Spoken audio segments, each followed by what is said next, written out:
Hello, my name is Russell Myers. Welcome to Issues Unite. So in my last video, I talked about different influences on the current and future prices of gas, but I didn't really go into implications on that. I wanted to just go on a personal rant on this subject. Now, I did not compose any of this in advance, so I might ramble back and forth a little bit. All right, so first of all, let's discuss the fact that, speculators, oil traders have a tremendous amount to do with the price of oil. And they are bucking for gas, for oil prices above $200 a barrel. So let's put this in perspective.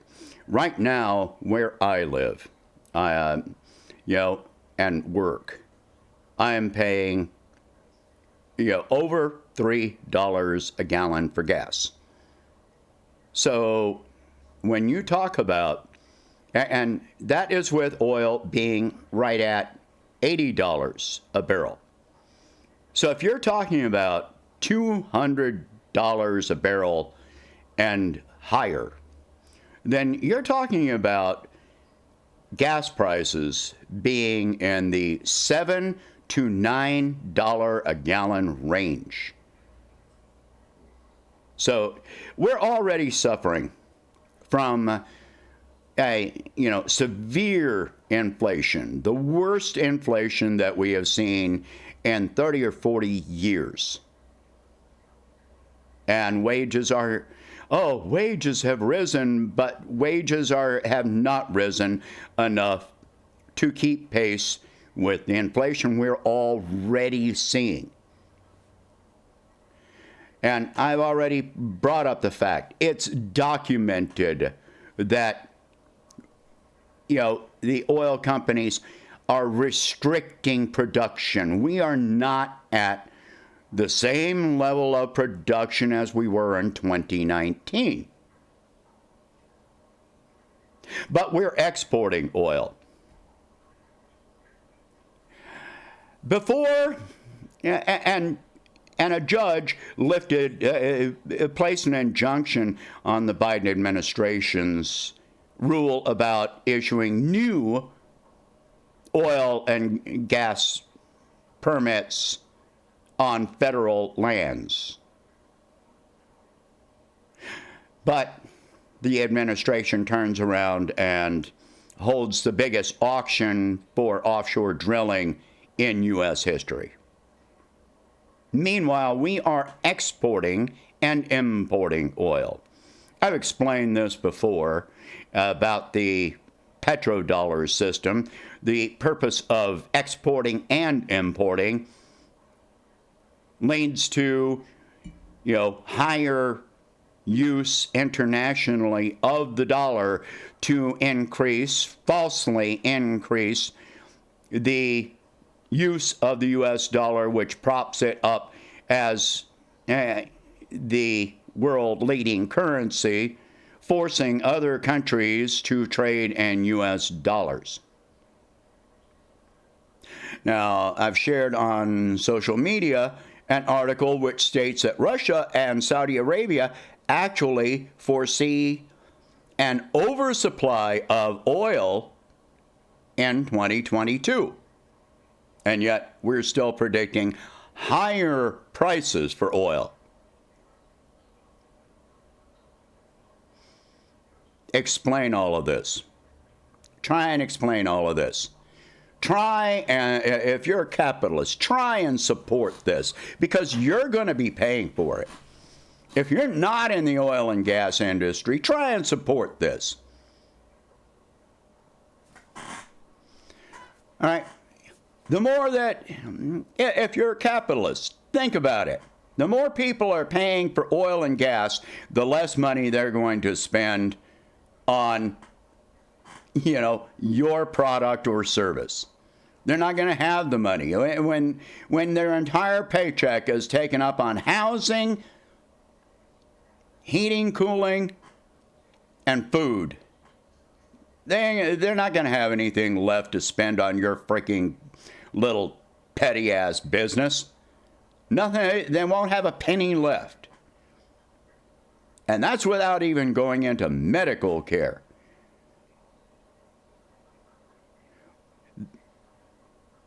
If the administration really wants to control, oil and gas prices and so forth, okay, fine. Then put an absolute restriction. Before you can drill for any more oil, you have to provide for domestic consumption first. 100% before a single barrel of oil is shipped off to another country, domestic use should be considered first. If our domestic needs are not met 100% by domestic production, then you can't export a single drop of freaking oil. This is where some nationalism really does come in, and we should all get behind it, because we need to think about our country and get our noses out of the business of other countries. We don't have anything to say about, Europe and buying oil and gas from Russia. We don't have a single word to say about it. Or Iran, or Venezuela. None of them. We can't provide for ourselves, except for the rich. It's all the oil companies and their freaking investors, Wall Street. That's where everything is going in, and they're trying to intensify that. Now, the infrastructure bill, it still keeps the SALT cap in place, which is a giveaway to the rich. This is what our government is doing. This is what the Democrats are doing. And even if they talk about releasing fuel from the Strategic Petroleum Reserve, okay, then that empties out you empty out the Strategic Petroleum Reserve, the SPR. Then what happens? Then the government has to buy oil from the oil companies to replenish that reserve at higher prices than it took to fill that reserve in the first place. So this winds up being a subsidy for oil companies. You think the oil companies are really against this? Ha! No, they'd be completely behind it, because they know they're going to make more after the reserve has been used. They might come out with some weak freaking objection for the public eye, but behind the scenes, they're probably going, yeah, do it. We got people, people are quitting their jobs, refusing to be exploited anymore. But the government itself is enabling policies which will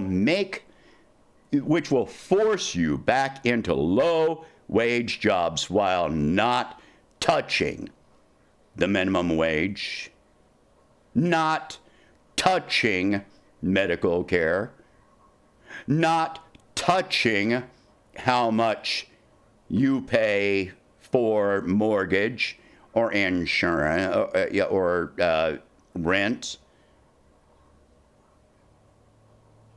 Where Biden wants to subsidize the health insurance companies, He's subsidizing, the Federal Reserve is subsidizing equity, real estate purchases. Corporations should not be allowed to own residential properties other than apartments. Period. There is no reason that corporations should be allowed to own thousands of houses. It's ridiculous. It affects all of us.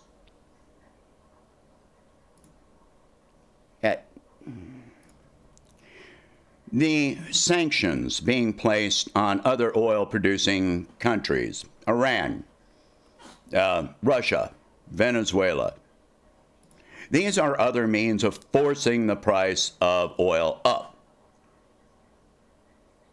Meanwhile, other subsidies, we're giving weapons to Saudi Arabia. We're giving weapons to Ukraine, where the Yamal pipeline flows through. You can count on the fact that the German government suspending certification on the Nord Stream 2 pipeline. That was done with coercion by the U.S. government. Sanctions on Venezuela, that has one of the largest oil reserves on the planet, forces oil prices up. And you pay for it. You pay for it in higher oil and gas, heating, cooling, and every consumer product. It forces the prices higher.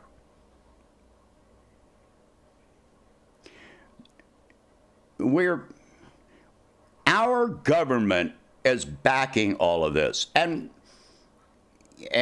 we're backing genocide. We're backing the genocide of the people in Yemen. We're backing the genocide of the people in the Donbass. We're paying for all of this. So,